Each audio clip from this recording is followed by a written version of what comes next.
Assalamualaikum, halo semuanya, perkenalkan nama saya Adi Marwan Iskandar, kelas 11 DKVA, siswa SMK Tumi. Di video perdana kali ini, saya bakal ngebahas mengenai fase bisnis photopreneur nih.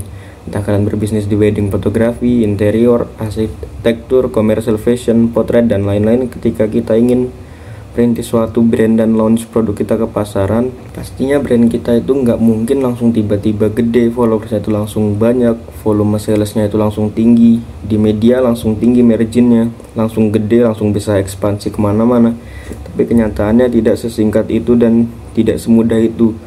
Pastinya butuh proses usaha dan konsistensi agar saat kita membangun brand launch produk kita ke pasaran. Nah, umumnya kita itu melalui 4 fase ini yang bakal saya jelasin satu persatu. Fase yang pertama, fase introduction, dimana kita mengenalkan produk, jasa, dan brand kita ke pasaran. Nah, kita udah sukses melewati fase introduction, maka selanjutnya kita akan memasuki fase growth brand.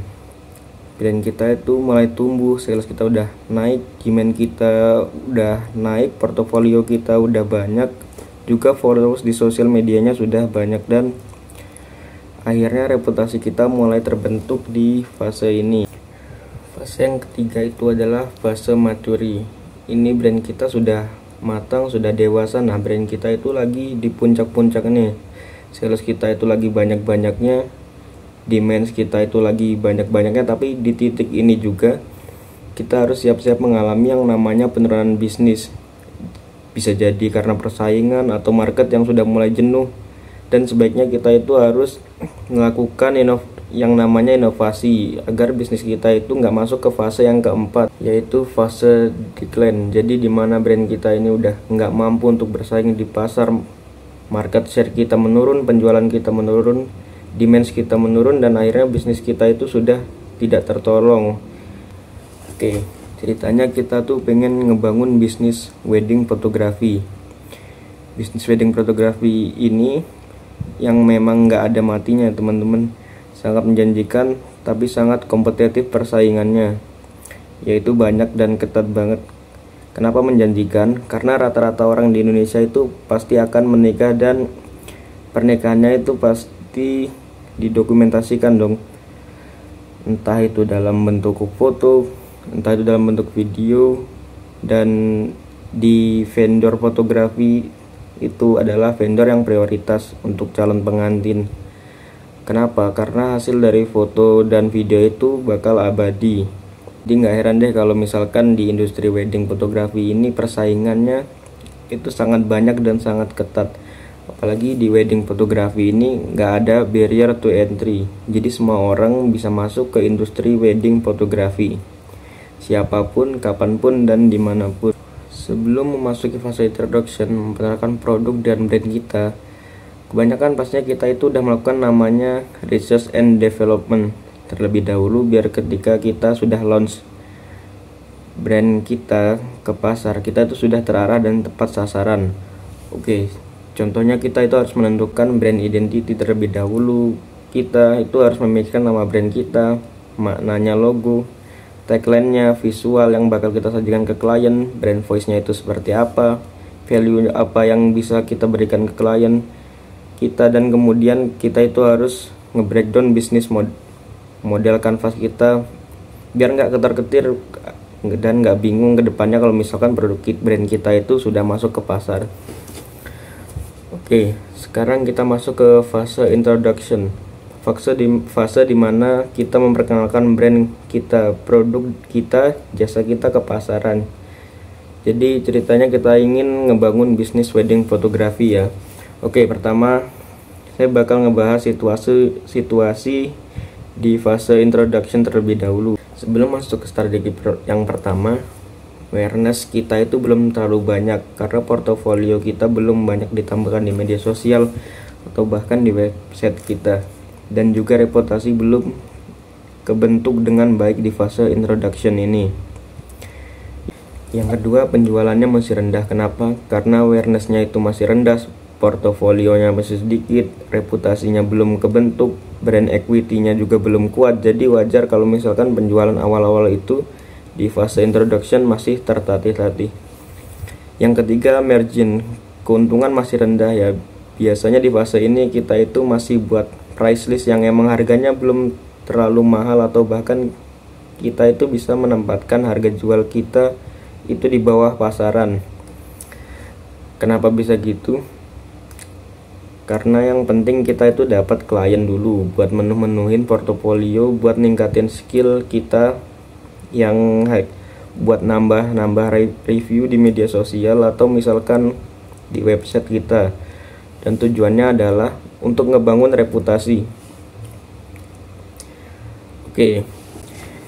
Oke, yang keempat, kita itu adalah sebagai CEO. CEO di sini bukan berarti Chief Executive Officer, tapi Chief Everything Officer. Jadi di fase introduction ini biasanya kan kita belum punya tim yang kuat, belum punya tim yang banyak, atau bahkan kita itu masih sendiri. Jadi kita itu melakukan segala halnya sendiri. Kita sebagai fotografer, kita sebagai editor, kita sebagai admin, kita sebagai akuntan, kita sebagai digital market, supplier, on project manager, brand stylist, dan lain-lain. Ya itu sangat wajar, tapi kalau misalkan kita udah masuk ke fase growth, penjualan kita udah bagus, cash on hand kita udah banyak, kita tuh harus membangun tim yang kuat agar bisnis kita bisa skill up lagi dan lagi. Soal strategi apa yang bisa kita lakukan di fase introduction ini? Oke, yang pertama, ngumpulin portofolio sebanyak-banyaknya. Caranya itu kita bisa ngajak teman kita yang punya pacar untuk jadiin model prewedding yang seperti itu, tapi ya harus win-win solution. Kita bisa ngasih foto gratis untuk dokumentasi mereka, tapi foto mereka itu bisa kita jadiin untuk konten di media sosial atau bahkan website kita. Terus kalau misalnya ada saudara yang ingin nikah, kita bisa tawarin sesi preweddingnya gratis, atau bahkan kalau misalkan weddingan kita bisa menurunkan tim. Kalau misalnya belum ada tim, ya udah kita turun sebagai fotografer yang emang cuman ngambil kredit momen. Karena kan biasanya kita itu jadi tamu keluarga gitu ya. Nah, dan kalau fotonya itu udah selesai, kita edit dan akhirnya kita kasih ke klien kita, atau misalkan kasih ke saudara kita, mintalah review, dan reviewnya itu harus kita tampilin di media sosial, entah itu di Instagram atau misalkan di website kita.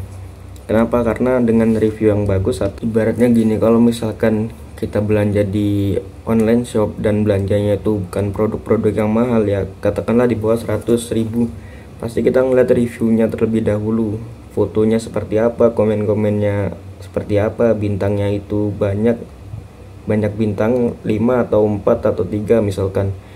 Ternyata reputasinya bagus, reviewnya bagus, itu membuat kita lebih cepat untuk mengambil keputusan untuk beli produk tersebut. Dan review ini bisa diaplikasikan di bisnis wedding fotografi kita. Oke, strategi yang kedua ini kita harus meningkatkan namanya awareness. Apa sih awareness? Awareness itu adalah kesadaran orang-orang terhadap brand kita, atau misalkan produk kita atau jasa kita. Oke, gimana caranya kalau misalkan konsumen tuh mau pakai jasa kita untuk event weddingnya, tapi mereka itu nggak tahu brand kita itu apa, portofolio kita seperti apa, jasanya apa yang akan kita tawarkan, produk apa yang kita tawarkan, apalagi ini untuk event yang seumur hidup. Oke, nah gimana caranya? Yang pertama, kita itu harus konsisten upload portofolio kita di sosial media. Contohnya adalah Instagram. Kita harus konsisten upload di Instagram, IG story, IG feed, biar akhirnya bisa muncul di reelsnya orang, dan akhirnya kita bisa ngedapetin yang namanya followers yang organik. Oke. Kalau misal kita punya budget lebih, itu bisa melakukan namanya iklan berbayar.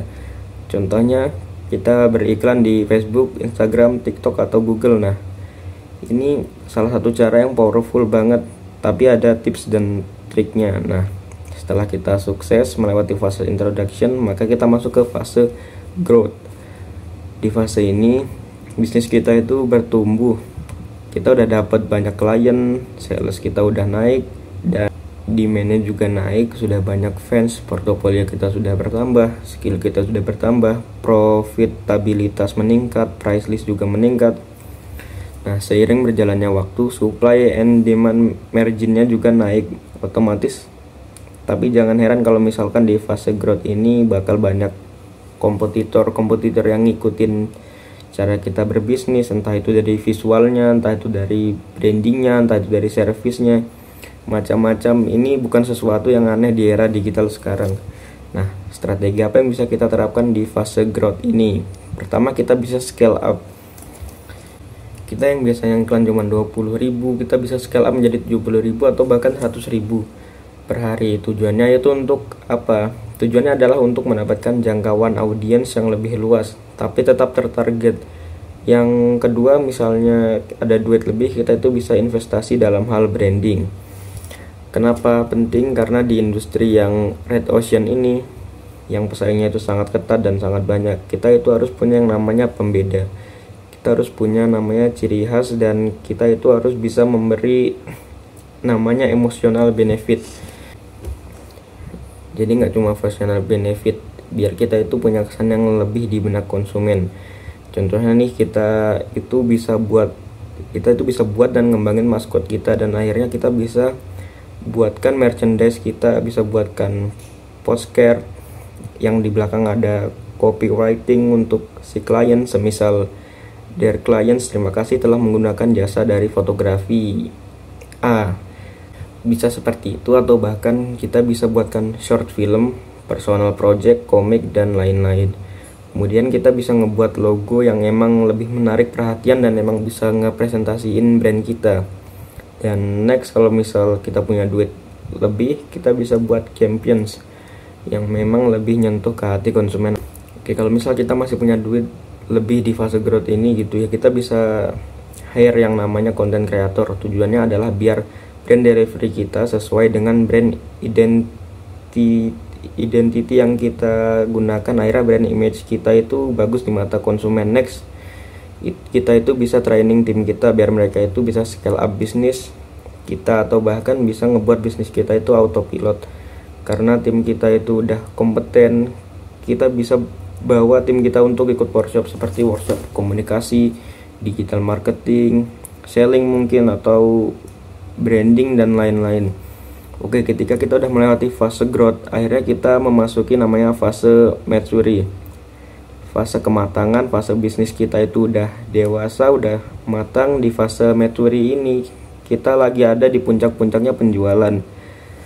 Kita itu lagi naik-naiknya dan brand kita itu semakin dikenal oleh audiens. Tapi pada fase ini juga kompetitor itu semakin banyak dan semakin kreatif, dan market bisa mengalami yang namanya kejenuhan. Apalagi kalau misalkan kita itu nggak inovasi, kita nggak bisa ngejaga market share, kita udah masuk ke fase yang keempat. Nah, sekarang kita udah masuk ke fase keempat, fase decline. Nah, strateginya apa aja sih? Pastinya kita itu harus melakukan namanya inovasi. Kita harus bisa membuat sesuatu yang baru, entah dalam gimmick yang baru, atau branding yang baru, produk yang baru, atau misalkan branding yang baru. Pokoknya buat sesuatu yang kreatif dan inovatif biar kita bisa ngejaga market share kita, ataupun bisa berkolaborasi dengan artis lain, brand lain, vendor lain, biar sama-sama bisa naik awareness dan brand image masing-masing. Atau kita bisa ngebuat namanya personal exhibition. Dan yang pasti kita itu harus adaptif ke teknologi baru. Oke, semisal kita udah keenakan berada di puncak dan kita itu nggak adaptif, kita nggak kreatif, kita nggak inovatif, apalagi udah merasa puas dengan yang kita capai tanpa mempertahankan konsistensi kualitas dari brand kita. Nah, siap-siap aja, kita itu cepat atau lambat bakal kesusul sama brand yang sekarang itu posisinya berada di bawah kita.